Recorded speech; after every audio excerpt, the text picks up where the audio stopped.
देखिए सज्जनों, देखिए मैं समझता हूं कि आभार व्यक्त करने के लिए एक दिन की नहीं, एक दिल की जरूरत होती है। ऐसा दिल जो ये जानता हो और मानता भी हो कि हम एक दूसरे के बिना अधूरे हैं। आज आभार व्यक्त करने का समय आ गया है उनका जिनके बिना हम अधूरे हैं, वे जिनकी वजह से हम अपने घरों में सुरक्षित हैं। हमेशा चौकन्ने रहने वाले, हर सोसाइटी, गली मोहल्ले, शहर की सुरक्षा का जिम्मा उठाने वाले होनहार सिक्योरिटी गार्ड्स।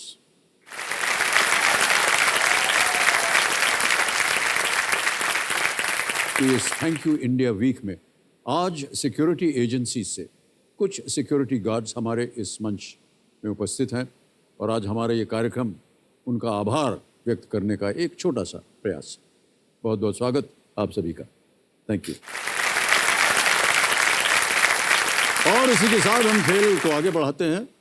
हमारे रोल ओवर कंटेस्टेंट हमारे सामने विराजमान है डॉक्टर अश्विनी कुमार सिन्हा जी। ये बस्तर छत्तीसगढ़ में सशस्त्र सीमा बल में एक कमांडेंट वेट हैं। डॉक्टर साहब, आप अपने साथ अपनी पत्नी जी को लाए हुए हैं एज कंपेनियन। प्रणाम करता हूं आपको। और आपका शुभ नाम? किरण सिंह। किरण सिंह जी, एक बार फिर उनका भी स्वागत करते हैं तालियों के साथ। मान्यवर, एक चीज हम जानना चाहेंगे कि आप सशस्त्र सीमा बल, आपकी व्यक्तिगत जिम्मेदारी क्या होती है? सर, मैं कमांडेंट वेट की पोस्ट पर हूँ। कमांडेंट मेरी रैंक है।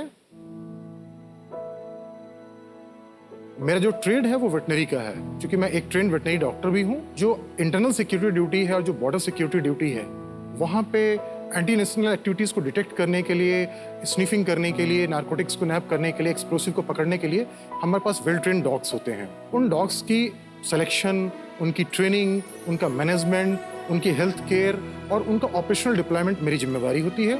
एक समान अवधारणा लोगों की होती है कि डॉग्स, बट मैं देश की जनता को बता दूं कि हम उनको डॉग्स नहीं मानते हैं। They are canine combatants. हमारे जो सैनिक होते हैं सर, सैनिक के समान वो भी हमारे एक सैनिक हैं सर। वो वेल ट्रेन है और वो सेना में सबसे आगे, जब हमारी टुकड़ी चलती है पेट्रोलिंग पे, जब रोड ओपनिंग पार्टीज जाती हैं, तो सबसे आगे फ्रंट में वो चलते हैं और वो पूरे रास्ते को जब क्लियर करते हैं उसके बाद ही सब्सिक्वेंट ट्रूप मूव करती है। तो कहने का चाहिए कि एक सैनिक जो अपने आम जीवन में जिन चुनौतियों को फेस करता है, वो सबसे पहली चुनौती हमारे डॉग्स फेस करते हैं। जी जी। आप कुछ कहना चाह रहे थे भाई साहब? सर, विक्रम बत्रा जी से जुड़ी एक मेरी भी कुछ यादें हैं सर। जबलपुर में मेरी सारी पढ़ाई हुई है और विक्रम बत्रा जी अपनी ट्रेनिंग करने के बाद वायुस की ट्रेनिंग के लिए जबलपुर आए थे। वायुस यंग ऑफिसर्स की ट्रेनिंग करने के लिए जबलपुर आए थे।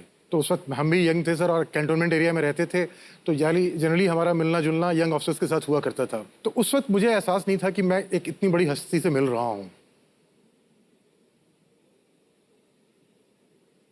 तो उस वक्त एक जस्ट इनफॉर्मल टाइप का हेलो हाय हुआ था सर। जी जी। उसके पश्चात जब इनकी शहादत हो गई थी सर, उस वक्त मेरी पोस्टिंग हिमाचल में थी। तो हिमाचल में पालमपुर में जहाँ के ये रहने वाले हैं, वहाँ पे मेरा एक कैंप चल रहा था सर। तो जो कैंप का हमारा कल्मिनेशन डे था, जो फाइनल डे था, तो उसमें क्लोजिंग में मैंने इनके पेरेंट्स को इन्वाइट किया था। मुझे खुद उनके प्रेजेंस में ऐसा फील हो रहा था कि मुझे ऐसा लगता था कि विक्रम बत्रा जी जो की अंदर जो शहादत की जो जज्बा था, वो इनके पेरेंट्स से होकर हम सब में भी आ रहा है। बहुत अच्छी बात कही आपने। जिन लोगों के इर्द गिर्द इतना तेज रहता है ना, वो कहीं ना कहीं हम सब के ऊपर भी उसकी एक छाया पड़ती है और उसका प्रभाव पड़ता है सर। बिल्कुल सही कह रहे हैं आप। जी, हमारे पास एक वीडियो बनाया हुआ है हमने आपके ऊपर, उसे देख लेते हैं, फिर खेल को आगे बढ़ाएंगे। Can we see the video please?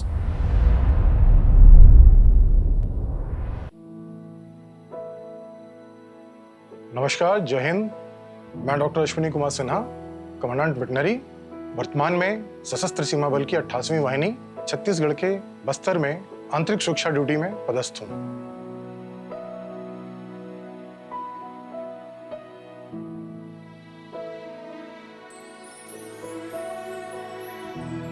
मेरा मुख्य काम, जहाँ पे हमारी बल डिप्लॉयड है, वहाँ पे कैनाइन स्क्वाड है, हमारे वेल ट्रेन डॉग्स हैं, उनकी देखरेख करना, उनके प्रशिक्षण को सुपरवाइज करना, उनकी ऑपरेशनल डिप्लॉयमेंट करना और उनकी रीट्रेनिंग को इंश्योर करना है।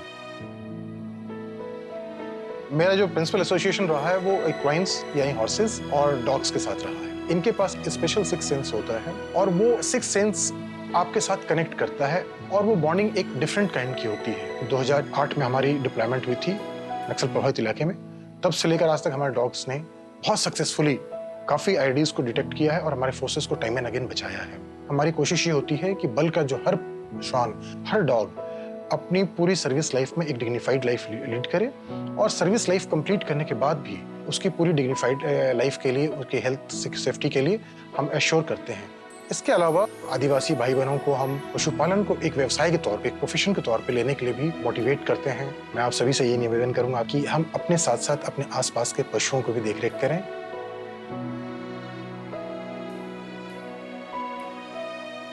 उसमें डॉग सबसे पहले आते हैं, वो आपके सहयोगी हैं। तो डॉक्टर साहब कोई खास ट्रेनिंग का तरीका होता है इनको ट्रेन करने के लिए? सर केनाइन फोर्स ही कहते हैं ना? सर केनाइन स्क्वाड बोलते हैं सर। Canine squad. इस ट्रेनिंग में 3 प्रमुख चरण होते हैं सर। पहला स्टेज हमारा सिलेक्शन का होता है। सुटेबल पप्स होते हैं, उनको सेलेक्ट करते हैं, उसको वीन आउट करते हैं अपनी मदर से 2 महीने के बाद में सर, एंड सब्सिक्वेंटली उनकी ट्रेनिंग हम लेके जाते हैं। तो उनकी ट्रेनिंग जो सब्सिक्वेंट ट्रेनिंग होती है वो 2 स्टेजेस में होती है सर। पहली स्टेज होती है उनको डिसिप्लिन करते हैं हम, that is called obedience training देते हैं। यानी कि जो भी उसका हैंडलर है उसके कमांड को जो भी उसको कमांड दें वो उसका वो पालन समझे, करे। उसको पालन करे। ओबीडियंस ट्रेनिंग के बाद हमारी इंपॉर्टेंट ट्रेनिंग आती है, वो ट्रेड ट्रेनिंग। हमको ये फिक्स करना होता है कि इस डॉग की जो सुटेबिलिटी है, इसका जो टेम्परामेंट है, इसकी जो पर्सनल एबिलिटीज, फिजिकल एबिलिटीज है, वो किस टाइप में है। यानी कि ये नारकोटिक्स डिटेक्शन में जा सकता है, आईडी डिटेक्शन के लिए आ सकता है, लैंडमाइन डिटेक्शन के लिए आ सकता है, या ट्रैकर के लिए आ सकता है। एक डॉग सारे काम नहीं कर सकता है सर। तो हमको देखना पड़ता है कि किस डॉग के हिसाब से किस ट्रेनिंग में उसको डालना है। उसमें जो सबसे पहली चीज होती है, उसकी जो सेंस ऑफ स्मेल होती है, उसको ट्रेन करते हैं सर। उस पर्टिकुलर ट्रेड में जिसमें उसको लेके जाना होता है, उस सब्सटेंस के अगेंस्ट में उसके निजल जितने भी ऑर्गन्स होते हैं उसको हम सेंसिटाइज करते हैं। सब्सिक्वेंटली फिर उसको हम डिस्क्रिमिनेशन बताते हैं।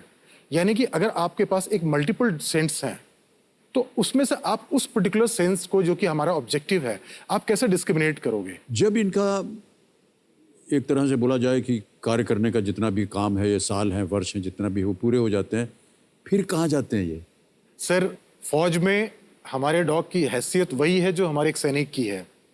हम सैनिक को जब से रिक्रूट करते हैं और जब तक वो रिटायर नहीं होता है, इवन रिटायरमेंट के बाद भी उसकी सुख सुविधा, उसकी रिटायरमेंट, उसकी हेल्थ का ख्याल रखते हैं। सेम यार्डस्टिक सर हम अपने डॉग्स को भी लगाते हैं। वाह वाह, बहुत अच्छी बात सर, ये तो पहले डॉक्टर साहब एक प्रश्न पूछना था, हमारे बहुत से दर्शक शायद ना जान पाए, आईईडी का मतलब क्या होता है? Improvised explosive detection sir. Improvised explosive detection. Detection. IEDs एक प्रकार का बम होता है जो मतलब कोई फिक्स बम नहीं होता है, किसी भी चीज को मिला करके, वो एक्सप्लोसिव्स को मिला करके और कंसील करके छुपा करके बना दिया जाता है, सो दैट कि वो उसका कोई फिक्स शेप नहीं होता है, कोई फिक्स उसकी स्ट्रेंथ नहीं होती है और कंसील्ड रहता है। तो उसको हम बोलते हैं आईडीज। ID, okay. घर में भी कुछ पेट्स वगैरह है या नहीं? मेरे पास 2, एक नहीं बल्कि 2 पेट्स हैं सर। ओके, कौन सा ब्रीड है? पग ब्रीड है सर। पग, ओके। हाँ, दे आर वेरी फेरोसियस कहना चाहिए सर, वो आप देख सकते हैं सर। अरे हाँ सर चेहरे से पता चल रहा है कि एकदम खूंखार है कि नहीं? सर वो इतने खूंखार हैं कि आज तक किसी को काट भी नहीं पाए हैं। सर इनका नाम मैंने बड़े चाव से रखा हुआ है, टॉम एंड जेरी। ओहो, बहुत ही प्रचलित कार्टून है टॉम एंड जेरी। सर और मैं चाहूंगा सर आप गेस करें कि इसमें टॉम कौन सा है और जेरी कौन सा है, because they are true to their name. जैसा उनका नाम टॉम एंड जेरी का है, बिल्कुल वैसे ही कैरेक्टर हैं दोनों ये सर। हे भगवान, किसने कहा था कि हॉट सीट जो है वो गर्म नहीं होती? हमारे अपने हॉट सीट जो है गर्म हो गई। फिर जो उधर है ना सर, जो छोटा मुंह है सर, वो है टॉम सर, और इधर है जेरी। सर आप शहंशाह हैं। हैं? यू आर शहंशाह। अरे भाई साहब, हो गया। 7 करोड़ रुपए जीत रहे हैं, अब 7 हम करोड़ जा रहे हैं, जीत अब हम गए घर जा रहे हैं भाई साहब। हो गया हमारा इम्तिहान पूरा। क्या बात है सर। सर जो टॉम है हाँ, वो टिपिकल डेलाइट्स है सर। उसको आप समोसे खिलाइए, उसको आप पकोड़े खिलाइए, जितने तेरे उन्हें खिलाएंगे Really? वो दिल खोल के खाएगा सर। जेरी जो है कंप्लीटली हेल्थ कॉन्शियस सर। हमारे घर में जो सबसे ज्यादा फ्रूट्स खाता है कोई, वो जेरी खाती है। वाह। और वो कैसे फ्रूट्स खाती है, अगर आपने टेस्ट करना है कि जो फ्रूट्स आप लेके आए फ्रेश और क्रंची है कि नहीं है, we just offer it to Jerry. अगर जेरी ने खा लिया, फ्रूट इज फ्रेश। अगर थोड़ा भी क्रंची नहीं है वो टच नहीं करती है सर वो। क्या बात कर रहे हैं? This is fact, यानी sir. कि अगर फल जो है कच्चा होगा तो वो नहीं खाएगी? नहीं खाएगी सर। इन दोनों की ट्रेनर भी वही हैं sir. Oh she is the trainer. Oh अच्छा, वो जब तक किचन में कुक करती हैं तब तक जेरी उनके पास बैठी रहती है। जैसे ही उन्होंने कुक किया और डिश लगाना स्टार्ट किया, ये भाग के जाएगी सबसे पहले बेटे को भों भों चलो डिनर लग गया है। ओह उसके बाद ये मेरे पास आएगी, भों भों चलो डिनर लग गया है। अगर हम में से किसी ने थोड़ी भी देर कर दी तो डांटती आ करके। She is very communicative. क्या बात है, क्या बात है सर। बधाई भाई साहब, तालियां बजती रहें इनके लिए जोरदार।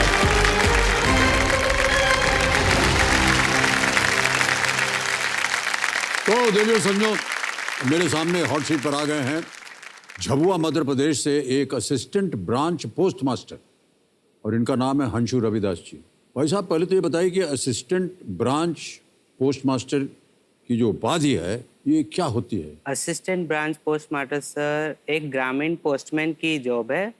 मैं एक ग्रामीण पोस्टमैन हूँ। मैं झाबुआ के जो पारा गांव है वहाँ की जो डाक आती है घर घर जाकर बांटता हूँ सर। इसमें ये काम करना होता है। ग्रामीण के लिए है? Yes sir. शहर में इतना नहीं? इसमें बहुत बड़ा नेटवर्क होता है कि जो झाबुआ के जितने गांव होते हैं उसके लिए अलग अलग ब्रांच ऑफिसर्स को चुने जाते हैं। वो एक एक गांव को संभालते हैं। तो मेरे अंडर पारा गांव आता है सर। 12 गांव संभालते हैं आप? हाँ, पारा गांव सर। पारा गांव? अच्छा, हाँ। गांव का नाम पारा गांव? Yes sir. हम सोचे आप 12 बोल रहे हैं। नहीं सर।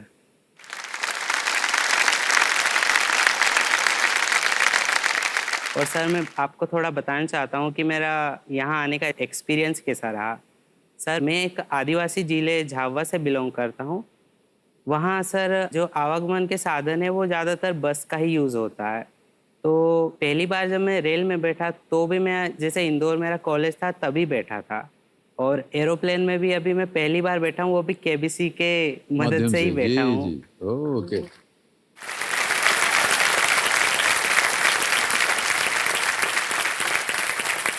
और सर जी जब हम बचपन में जब एरोप्लेन को आसमान से जाते हुए देखते थे तो हम बचपन में नीचे से है ना हाई करते थे।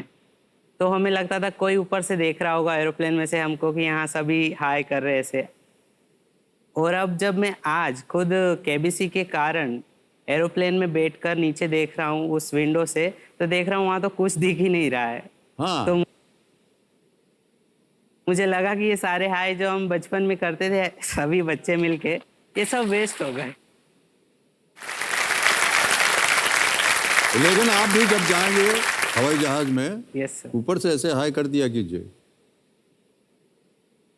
कोई ना Yes, कोई तो देख ही रहा होगा। Yes, है कि sir. नहीं? बिल्कुल ओके, सर। आपकी बात भी पूरी हो जाएगी। Yes sir.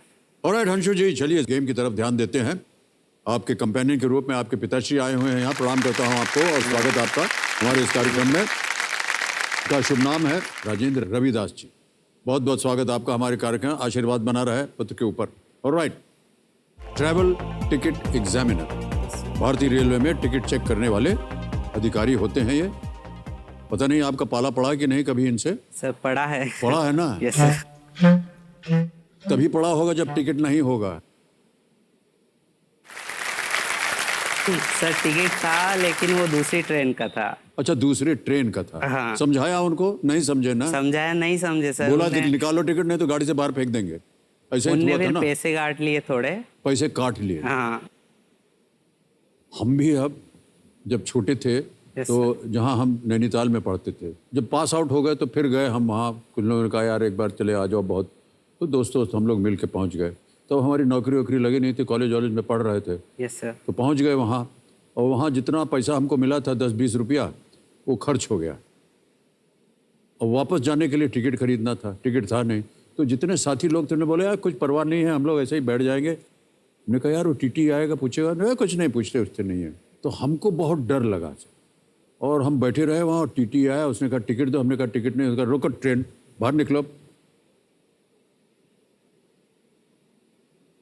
तो भाई साहब निकल तो गए हम, और ट्रेन जब चली ना तो जो सीढ़ी होती है ना ट्रेन की दरवाजे के बाहर, उधर हम लटक गए और लटके रहे, पूरी रात लटके रहे उस पर। काठ गोदाम से ले करके और दिल्ली तक लोहा, वो डंडा होता है ना पकड़ में, उसको पकड़ के। बताना मत यार किसी को। ठीक है।